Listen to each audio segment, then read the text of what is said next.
Welcome back for another week. Another week of UFC. Coming off a big week last week. Just recapping, going over UFC 273. Man, it was a phenomenal event. Now, they don't give us a week off, only 7 days. Hey, besides that, we got another event, man, because we're back for UFC Fight Night. I'm talking about Vicente Luque versus Belal. Remember the name Muhammad. My man Brad, how you doing over there? Man, I'm doing good. I can't complain. I mean, last week we had a hell of a card Saturday, enjoyed all the fights. This week, they tuned it down a little. I'm still hoping for some good fights, but man, well, last weekend was wild. How you doing though? Oh man, it's a good day over here, man. Just wrapped up some Bellator media. I was talking to Vince Pichel a little bit earlier. I had to reschedule an interview with him for tomorrow. Speaking of that, I mean Vince Pichel, yeah, he just fought last week, UFC 273, man, versus Marco Madsen, man. What'd you think about that fight right there? I mean, it was a good fight. It's just how we predicted though. Marco Madsen, just that high level of wrestling was just too much for Vince. And I'm pumped to hear that. Look at that interview. I checked out your page probably like 30 minutes ago, and I saw it wasn't posted. I was like, where's it at? So I'm excited to see how Vince feels about the fight. He fought well, fought his heart out, but I mean, just that elite wrestling was just too much for him. So good fight though. Yeah, good fight, man. Just a little bit too much, man. Too much for that, man. Shout out to the premium picks. Hey, but yeah, man, UFC 273. I mean, the dogs was out. The dogs was barking. Oh man, let's talk about a few of the fights real quick, recap it, then we'll go over our best plays and picks, see how they turned out and see if we cashed or not like that. But man, what was some of the fights on the prelims that you were most impressed with? Yeah, I mean, on the prelims, or what did you like on the prelims? I I, would I say got for my notes me, right here. the main fight that got my attention on the prelim was the Ian Gary fight, just because I was heavily invested into it. But it wasn't the fight that I expected. I thought Ian Gary was going to be able to put on a show and actually get him out of there and finish him. I had a simple play. Ian Gary wins inside the distance for plus money.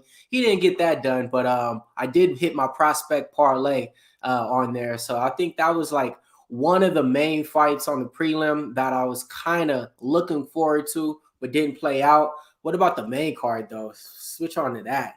Yeah, and about the premiums, I had the main card was so fire. Honestly, forgot about some of the premium fights or the prelim fights. One fight that made me mad, man. That Aspen Ladd, that was one of my favorite picks, and she didn't wrestle her at all until the end of the fight. That's Yeah. one that just pissed me off there. But on the main card, man, let's get right into it. I mean, you hit the underdog pick on Aljamain Sterling. Very, very impressive. Midway through the fight, I The was like. champ. The I was like, champ. there's no way this man Mills is about to hit this underdog pick, and you did it. So props to you there. And of course the Burns Cosmat fight. I mean that fight was just incredible. All my boys were on their feet, and it was a good time. Great fights all around. And then of course Volk just wasn't fair. I felt bad for TKZ there, but yeah, all around just an amazing card. What caught your eye on the main card there? Man, starting off just with the Funkmaster Flex fight, how you call it, how you started that one off. Yeah, man, like kind of went exactly how I thought it would, kept him down for round by round, won the match. It was just crazy that I had people that him plus 340. I hit him plus 500 by decision. I had people in my Discord that hit him plus 2,900 or like plus something crazy because it was the win by split decision. So Yeah. like when I mean the people, man, we cashed and we killed off that play, man. Like I couldn't believe it, man. Like it played out exactly how I thought it would. That's why I say I can't believe it. Because like like it rarely happens like that. But Mhm. that fucking Kazmat fight, let's talk about that for a minute. I mean, that fight was back and forth. Shout out to Gilbert Burns. He got paid his win bonus for even showing up for that. Dana White said, "Hey man, I'm gonna pay you your win bonus just because that was the fight performance that we needed." The fight was so close. Second round, live betting. I'm live betting. Gilbert Mhm. Burns minus 110. Hazmat minus 115. A damn near pick 'em That's going wild. into the third round. That's how close it was in that fight, man. So shout out to that fight, man. That was definitely fight of the night. Speaking of the main event, Volk, yeah, went kind of how I expected. Had it That was on the brutal. board. Plus 1200 round 4, Volkanovski TKO. So I just had to get him in round 4 to win. Hit that plus 1200 on that right there. So that was a Damn. nice little hit right there, man. Okay. So you had a good night. Yeah, it was a good UFC 273 for me. On the premium picks too, we went 1-1. So yeah, we went 1-1, man. One with Mark Madsen. Can't believe my other one, Can't believe I went against myself. But hey, man, that's how Yeah, it it was goes. the Tisha Torres, right? Yes, sir. Yeah.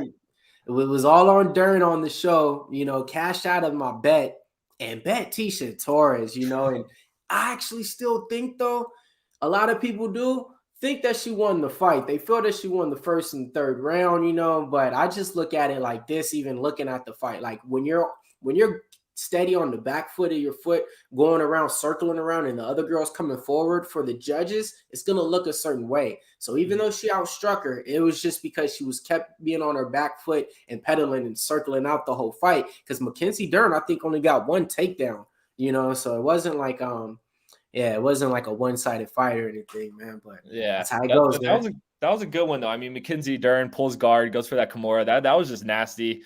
I think those just jiu-jitsu exchanges helped Mackenzie's case as well. But overall, close fight. I could see it going any way. But yeah, I was happy Mackenzie pulled that one out. Man, hell yeah.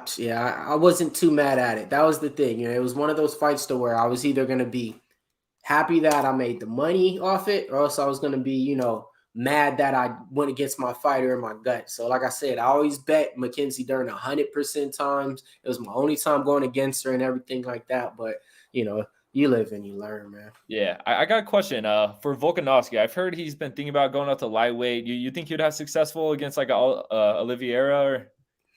I heard it too, and I don't think so. Well, I don't think so. He's a little bit too short. He can have the physique for it, but he's just a little bit too short. And I heard him talking, and Islam Makhachev already called him out saying, hey, man, you just need to stay in your division and do what you do down there. But, I mean, I will say this. You got to do something.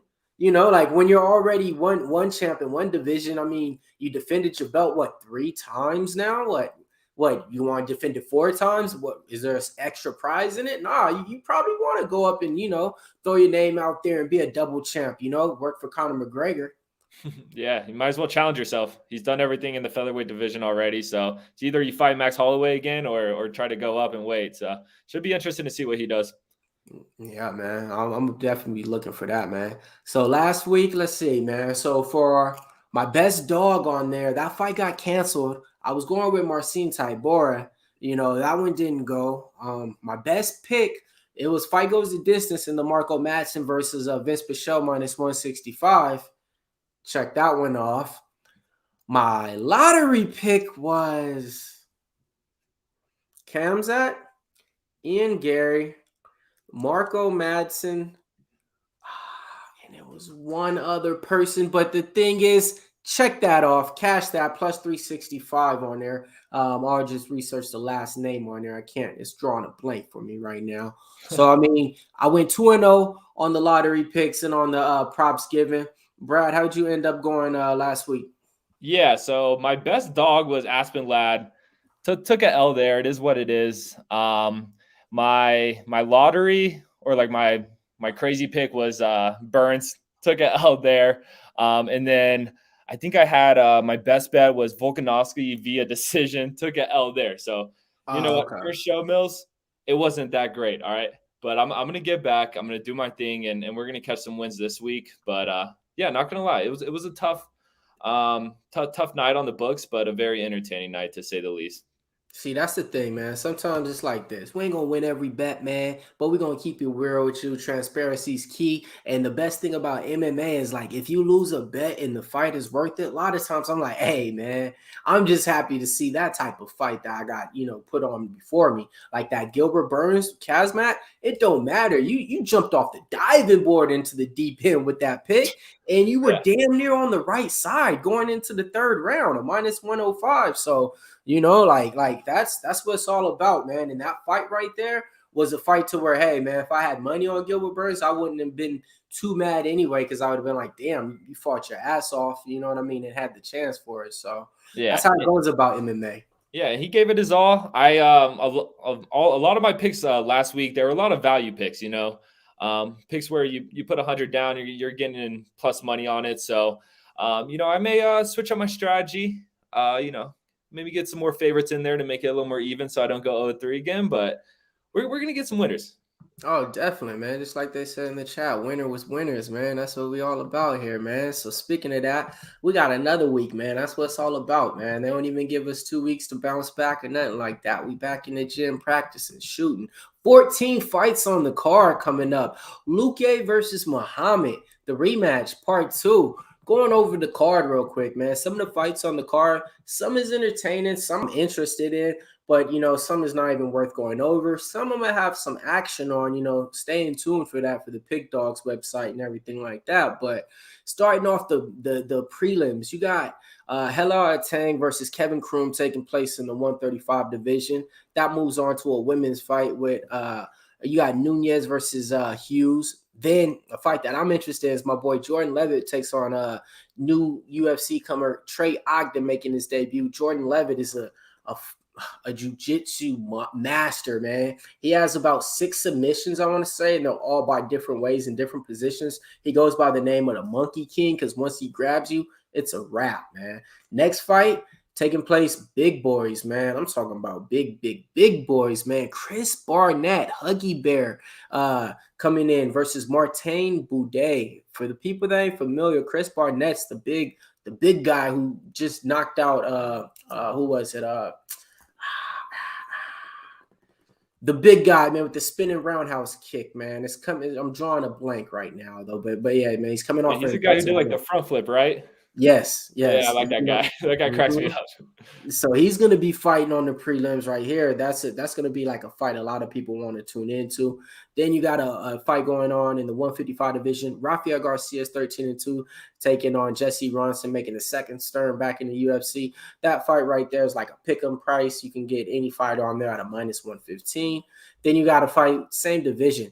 Drakkar Close coming in. 11-2 record taking on newcomer in UFC, Brandon Jenkins. Fight that is too heavy. Drakkar Close opened up at a -300. Now he's all the way up to a -500 on books out there because Brandon Jenkins is a short notice replacement. Ain't nothing worth mentioning on that fight. Then you got a women's fight coming up. Penny Kenzad, I actually like her. She's good at striking and everything. 15-6. She's going to be taking on Lena Landsberg. Lena's Landsberg's just a little bit over a time, pushing that 40 mark. That's something that you don't want to do in this sport right here. That fight, chalk heavy as well.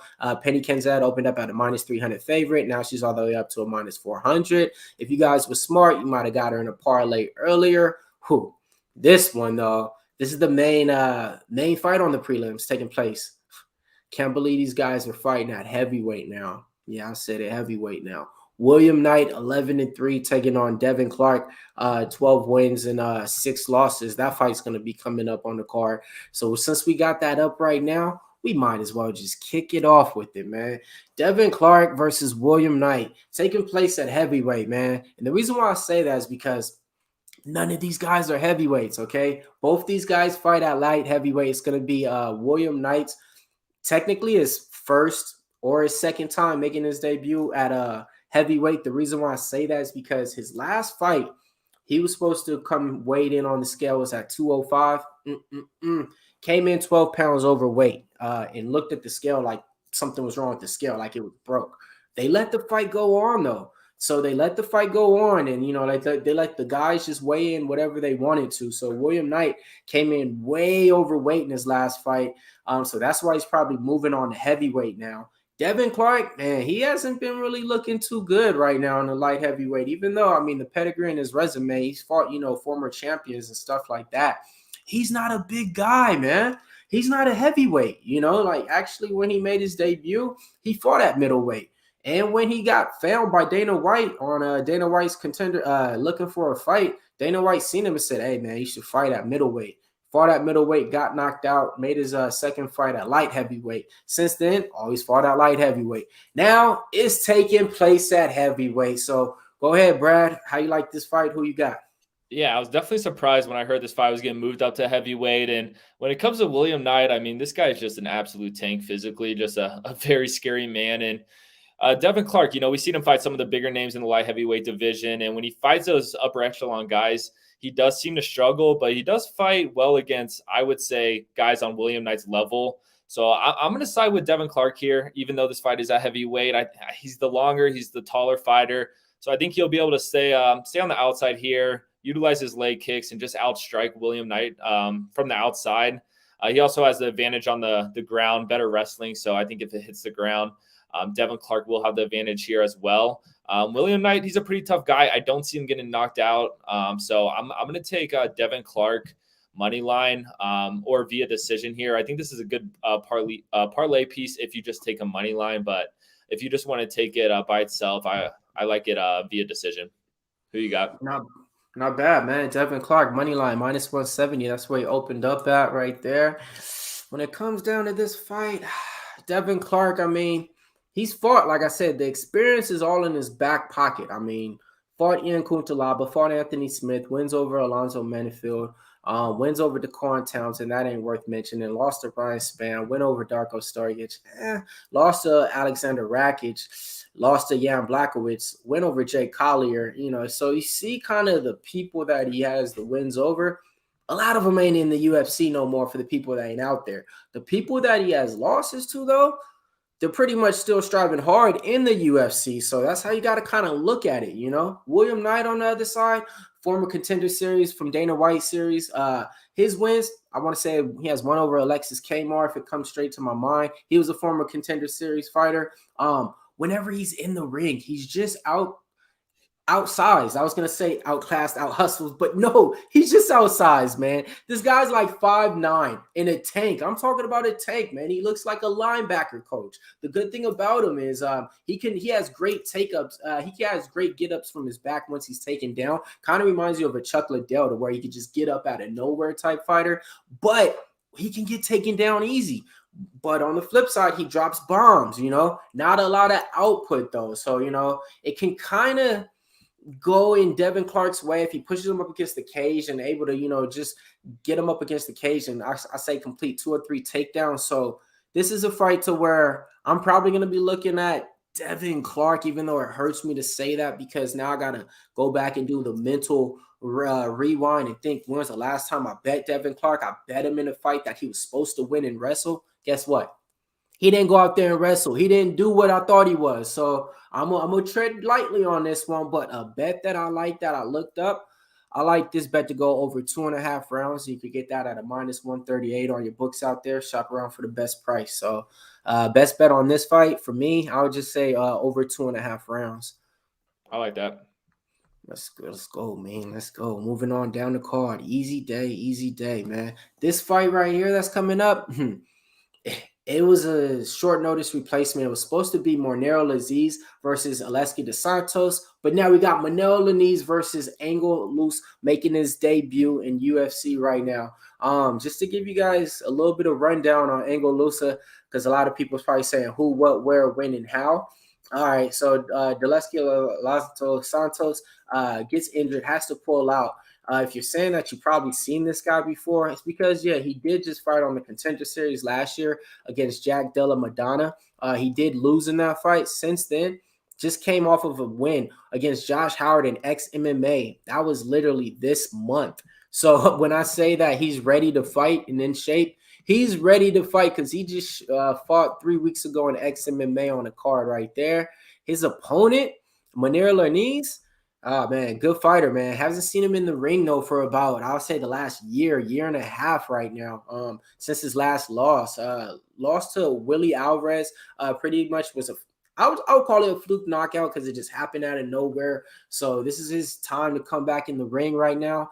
Mournir Lazzez, I will say this. They call him the sniper, because he's good at kickboxing and he has long, straight, clean striking is that. I was betting on him last time. Matter of fact, the whole world was betting on him last time. He went all the way up to a minus 230 favorite where he closed at, and he got starched, man. He got knocked out in the first round. So since then, a lot of people now, they're kind of cautious on him. They're kind of like, I don't trust him. He lost money for me last time, but I kind of look at it like this. He won money for me the other time before that.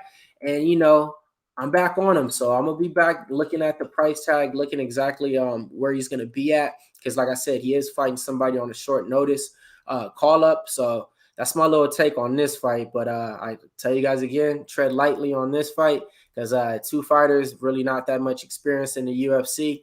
Mournir Lazzez only has 2 fights in the UFC, and the other guy's making his debut with about 7 fights in his back pocket. How you see this one, bro?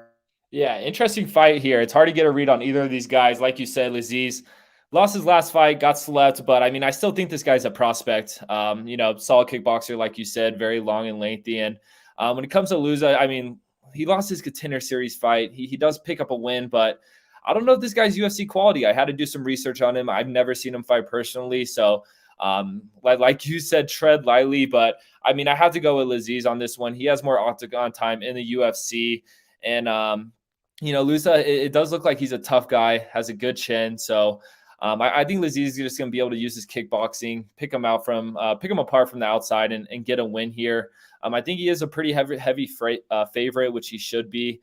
And he was preparing for a much tougher guy. I mean, I bet he's pretty pumped that he gets a call on Wednesday, and it's this guy, coming in on short notice. So give me Lazzez. Same as Devin Clark, could be a good parlay piece. I do like this fight going into decision. From what I hear, Loosa is a pretty tough guy. So I don't know if he gets finished in this one, but I'm leading Lazzez here via decision. Yes, sir. Yes, sir. I'm with you on that one, man. Moving straight on down the card. Next fight going to be taking place. This one's going to be a wrestler's match right here. A wrestler, grappler's delight. Pat Sabatini, 16-3 coming in. 38 ranked featherweight, taking on Canada's own TJ Laramie, 12-4, 105 ranked featherweight. This one, give you some betting lines real quick. Pat Sabatini opened up a -300 favorite. Still around that price tag at -375. Didn't go too high. Come back on TJ Laramie, roughly around +240. Shop around for your best lines and everything like that. How you see this fight taking place? You got any leans on this one? Yeah, I mean, this is a fight I'm actually excited about. Pat Sabatini's looked great in his first 3 UFC fights, and TJ Laramie, even though he lost his last fight, this guy's a good prospect who I think will have a future, but they're not doing him any favors giving him Pat Sabatini. I mean, Pat Sabatini, he's a real contender if he keeps putting together wins, just a very good a grappler, and he's going to be able to have his way on the ground with TJ. If this fight hits the ground, it's going to be Pat Sabatini all day, and I see him picking up a win against TJ. I think his wrestling is just too elite. He's going to be able to put the pressure on him. And if TJ, tries to put the pressure on him, it's easy for Pat to just lock it up and grapple with him. So Pat Sabatini is a big favorite. So I could see this fight go into a decision like these other fights, but I could also see him winning by submission. I mean, out of 16, out of Pat's 16 wins, he has 10 wins via submission. So, that could be a good play to sprinkle on here, but I just don't like how he's a -300 favorite or whatever it is now. So that's what kind of makes this fight tough for me. But I think Pat Sabatini does pick up the win here. Yes, sir, man. Hey, that thing you just said right there, win by submission. Trust me, that's definitely a prop you might want to go with on this fight. Pat Sabatini, man, coming out of Philly. First win over Tristan Connolly, won by decision. Second win, surprised, man. Jamal Emmers. Jamal Emmers is no joke in there. A lot of people had money on Jamal Emmers. I was one of them. Okay, how did he win? He won by a heel hook in the round 1. Jamal Emmers had him knocked down, had him on the ground. What Pat Sabatini do? Rolled over and got the heel hook. After that, come back, put on a real good performance against Tucker Lux. So won by the decision in that. So, I mean, Sabatini, that price tag, I'm going to tell you like this. I got a saying out there, about lunch money and stuff like that. Hey, this is one of those lunch monies that's pretty much worth it. If you worked hard at the end of the week, this ain't your typical drive-through order. This is just sit down at Fridays or Chili's and get you a nice, nice little lunch. You worked hard for it. That's what you got with Pat Sabatini right here. -350. Think he's warranted it. TJ Laramie on the other side, man. comes from a wrestling, a fucking fighting family, man. His little brother fights, his big brother fights. I mean, his whole family fights, you know. But I will say this. Didn't look good in his last fight. He was a minus 300 favorite versus Derek Minner. And everybody knows, for the people that don't know, Derek Minner has one thing, a guillotine choke. Don't put your head down there. What'd he do? He put his head down there in round one, bro. Got choked out. Minus 350 favorite. What'd he do since then? Kid ain't fought, man. That was 2020. We're in 2022. I ain't got no watch in my hand, but you see, man, it's been a long damn time since you seen TJ Laramie in there. Has he been, getting better? He should be, because, he's definitely fighting and training with the best prospects and everything like that. And, his little brother fights in LFA. I think his little brother's a little bit better than him. It's kind of like the LaMelo Ball thing. Hey, all right, cool. That's another story. But so when it comes to it, man, give me Pat Sabatini. Parlay piece 1. Check it off. That's the one right there, man. I love me some Pat Sabatini. And just like how my man Brad said, you might want to sprinkle Pat Sabatini wins by submission, because that's exactly a way I'll be looking for in that fight. Yeah, and it's interesting to see if TJ Laramie, I mean, this is his UFC debut, so who knows if the bright light just got to him and he just made a mistake and slipped up. So it'll be interesting to see how he comes out for this one, if he learned his mistake, if he's a little more controlled, because that last fight definitely didn't go his way there. Definitely, man. All right, man. So it's only right, We've been talking about all these men and everything like that. It's about time to get the woman some respect for the night, man. So it's only right. I'm talking about Mayra Brandon Silva coming in 7 wins, 2 losses, 1 draw. She's gonna be taking it on Yan Wu coming in. Yan Wu, we haven't seen her in a while, but back to Mayra Brandon Silva. She's a cute box fighter. What you mean by that? That's her fighting camp. That's the way that she likes to fight. Last time we seen her in the octagon, it was lights out. Mina Farrell just pretty much ran a clinic on her, showed that, Silva's kind of a one-dimensional fighter when she's put in there against a better fighter. Before that, she went to a draw with Magara Montana De La Rosa, who I usually have money on because she's a nice underdog out there. And then before that, she had a win over Mayra Barella, and then had a loss against Morose. So, I mean, that's just her last 4 fights. Judge it how you want, but this is what you guys need to hear. Minus 375 is the price tag. If you want to put Silva in a parlay or better, that's what you got to do, and that's what you got to deal with right here. My little breakdown on her, she's not a high output fighter, so she's not going to be a girl that's going to be striking a lot. Of course, she can go out there and submit you, but the only thing is she doesn't just rely on that. She doesn't go relentless for the takedown. She's kind of out there looking around still as the fight's going on and seeing what to do. So the comeback, Yanan Wu, man, last time we seen her, she's one of those fighters that when she's in the ring, she's just kind of doing everything with her hands and kind of, distracting you and trying to do all other type of things except for punching, so that's what you get when you got her in the ring. So I'm not really feeling too confident in this fight at all. Her last time in the ring, she lost to Jocelyn Edwards. I was on the Edwards side. Then she's coming off another loss to Mazika Anuhu. She has 1 win over Lauren Mueller. She's not even in the UFC no more. So I'll be honest, man, I really can't bet this fight. And I ain't touching that price tag, minus 375. What about you, Brad?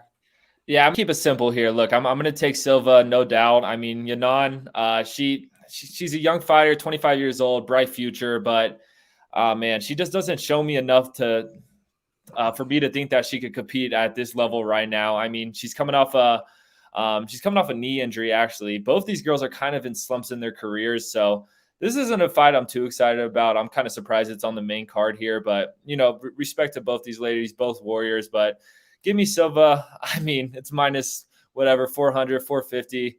Can't play that, so stay away from me as well. Yes, sir, man. Get on to the next one, man. Next one's gonna be a banger, though. One that I like. Oh man, I really high on this guy. Or at least I was, and shit. I don't know what's going on now, man. Miguel Baeza coming in, taking on, second time in the ring now, Andre Fialho. 10-2 record for Andre Fialho. This one's going to be taking place at the welterweight division, Happy that it's on the main card.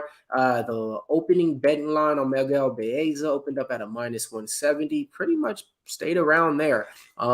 Last time you seen Miguel Baeza in the ring, pretty much, man, he was going hand in hand with Chaos Williams. And then he got KO'd. That's just how it goes. That's just how it went. It was in round 3. And I was on the Miguel Baeza side in that one, man. I was mad because he was doing what he wanted to, winning the fight. Before that, he went toe-to-toe with a warrior, one of the best in the fucking division, Santiago Ponzinibbio. Lost by decision. Another fight that he was winning, man. Kind of putting on a clinic, too, in the first 1.5 rounds. Then he slowed down. Then he just didn't know what to do no more and didn't strike. So the cardio on Miguel Baeza, kind of questionable. Another thing that's questionable is that chin. Seen him get rattled before. Seen him get rattled by Matt Brown, actually hit the ground. But he has that heart, came back and finished the fight. So got to question the chin, got to question the cardio on there. Miguel Baeza. Fialho, he's been kind of bouncing around. What I mean by bouncing around is he started off in Bellator. That didn't work for him. Went over to PFL organization. That didn't really work for him. Came to the UFC, fought my guy, Michel Pereira. Went toe-to-toe with him in the judge's decision. Michel Pereira still ended up winning that by the judge's decision, as he should have. But I'm really not too high on him as well. He can crack. He can hit hard.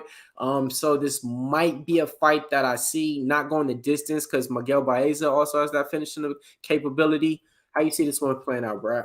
Yeah, this is one of the fights I'm more excited about. Like you were saying, man, the UFC just didn't give Baeza a favor, giving him Ponzinibbio and then Chaos Williams.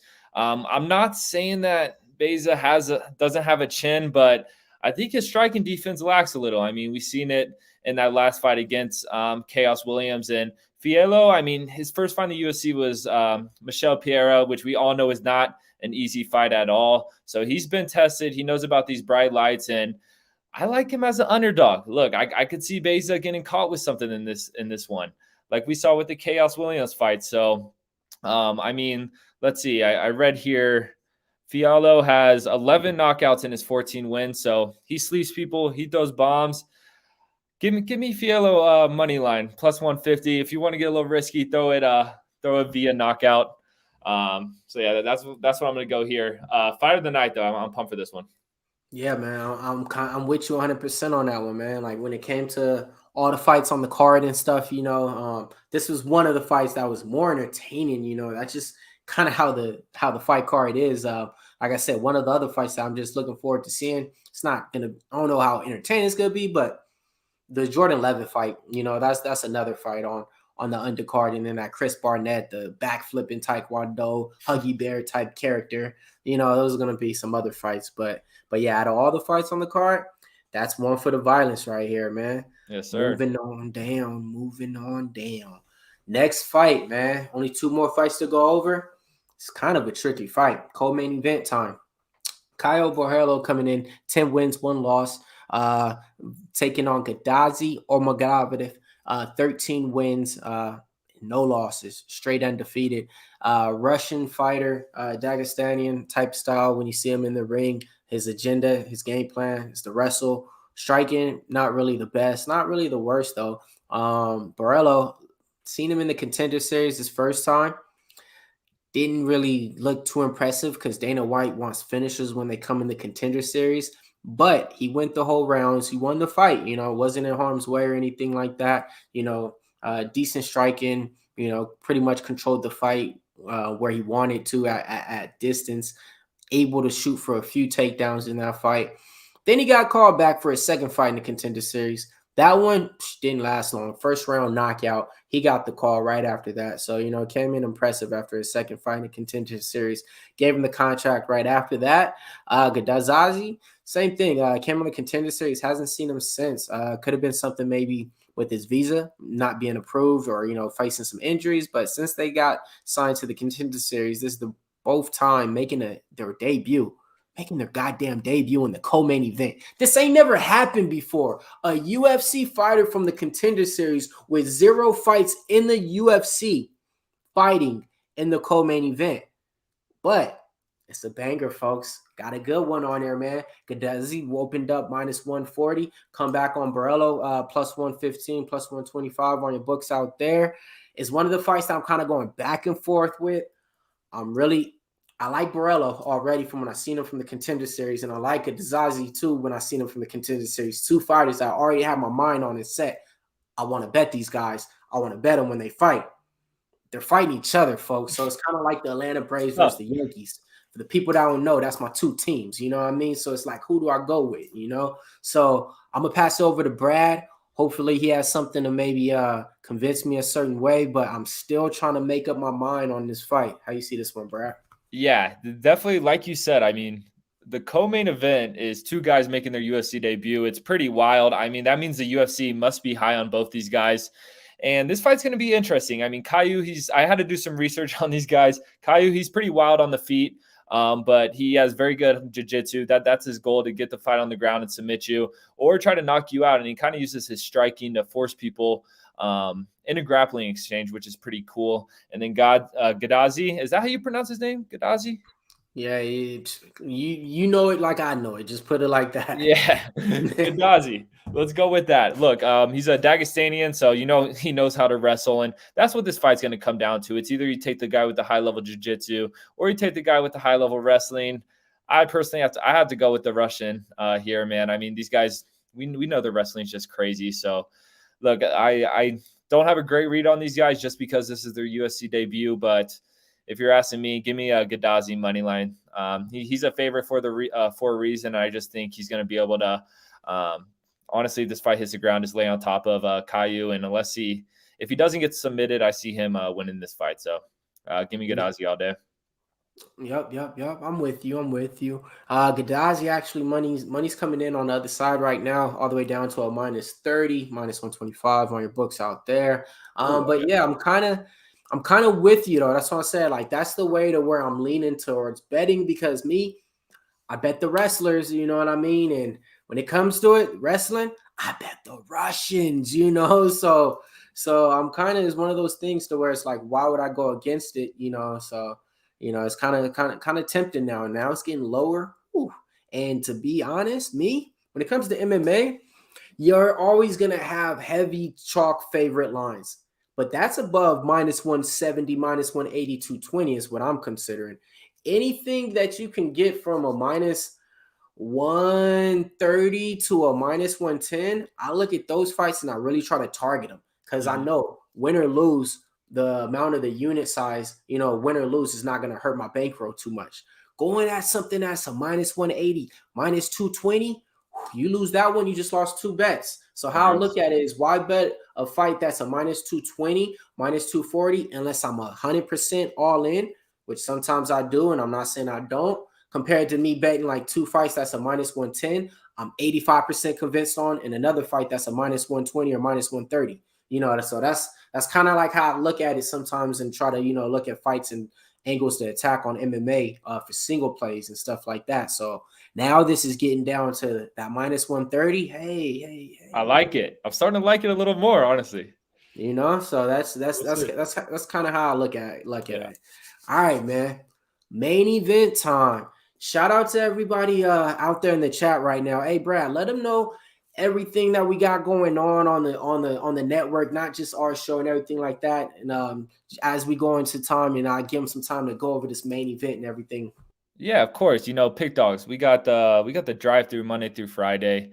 We got the Puckin' Crazy show every day. We got the soccer show. I mean, Pickdawgz, we do everything here. Mitch, he's dropping like 40 videos a day. I don't know how the man does it, but without Mitch, we want to be doing this. And without you guys, we want to be doing this. So if you're watching this, man, show some love. Drop a comment. Drop a like. The show is episode 2, so we're still starting here. It's going to grow slowly but surely. But hey, we're trying to build a community, so definitely participate. We like participation around here.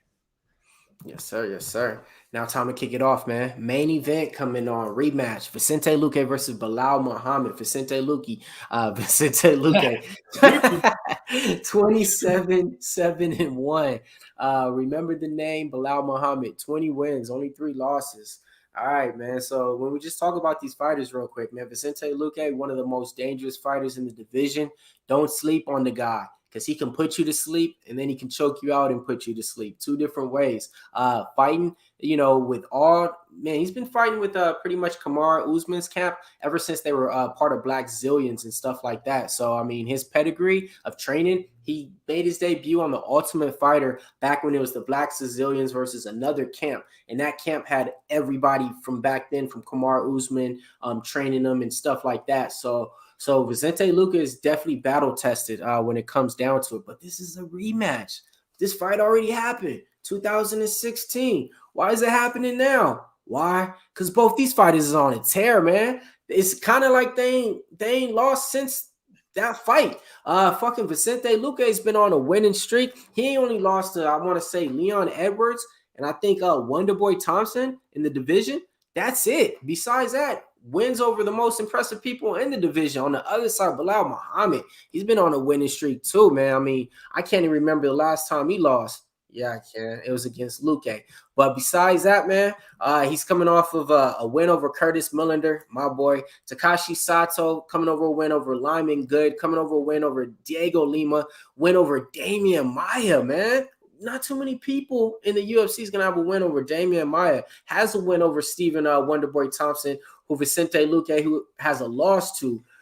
The money line, minus 170 for Vicente Luque. The comeback, plus 140 on Belal Muhammad. The line didn't change at all. That should tell you guys something, man. The books don't really know who to bet on this fight. I'm leaning a certain way. I'll keep that at the end, though. Brad, how you see this one playing out? Yeah, look, this is a tough fight for me to pick. I'm super high on both these guys. I mean, Luque's last fight, I faded him. I thought Chiesa, I thought that man was going to go far. I just thought his grappling was too high level. But, I mean, Vicente Luque submitted him. That was absolutely wild. And then Belal Muhammad, I've been super high on him too. I mean, if he was fighting anyone else, I would probably take Belal just because I like his fighting style. Just get in your face, get that pressure. Good endurance, good stamina. But I have to go with Vicente Luque here. I think it's just a bad matchup for Belal. Like I said, Belal's style, he wants to get close. He wants to pressure. He wants to get in tight. But Vicente Luque loves that shit. He loves a phone booth fight. And if Belal gets too close, Vicente throws bombs in. I could see him getting knocked out again, unfortunately, because I like Belal. I think he has a great future, a great skill set, and just such a consistent fighter. But this is not a good matchup for Belal. So I don't think this fight goes all 5 rounds. I think Vicente does catch him at some point. So I like Vicente Luque inside the distance. You could get that at plus 120. I could see him getting submitted, TKO, KO. I just think it's going to be a tough night for my boy Belal here. Just because matchup wise, I mean, Belal Muhammad, he could compete with some of the top tier guys in the welterweight division. You saw him against Wonderboy Thompson. I mean, that was a dominant performance. But I'm going to have to go with Vicente here. Yes, sir. Yes, sir. Yeah, man. I'm kind of with you, man. I usually bet Belal Muhammad because I like the output of him. He always pushing the pace, wrestling, keeping people up against the cage. Not just that, his striking's coming together too, always has that cardio and output, but a little bit chinny, man. He gets caught too. Not just that, Vicente Luque already has one on him. So I'll lean Vicente Luque too, man. So that's how I see this whole little card playing out. I like it. Yes, sir. So now, man, now it's time to give you guys those winners, those cash, those hitters. I'm talking about best bets. I'm talking about best dogs and lottery picks. Same way. So, Brad, which way you want to start it off this week? We should still do it the same way. Best pick? Yeah, you want to go best pick first? Yes, sir. I'll give you my best pick. Easy one, man. My best pick on the card. When I mean best pick, this is my guaranteed home run. It's going, gone. I ain't looking twice. I'm betting it, and I ain't looking again at the fight. All right. I'm going to go ahead and go with Wu versus Silva. Fight goes the distance, minus 165. That's my best pick. I dig it. Yeah, I like that there. I don't see any of those girls getting finished or getting knocked out or anything. I'm gonna go Lazzez via the decision or Lazzez money line. It is a little juicy, so if that drops, then good there. But I just don't like Loosa on that short notice. I mean, the dude has like 3-day notice. I don't see that going good there. But like I said before, a tough fighter, tough kid. So I think Lazzez wins that via decision. He's just gonna pick him apart from the outside. Got you. All right. I'll let you kick this one off, man. Best dog on the card. Who's your best dog?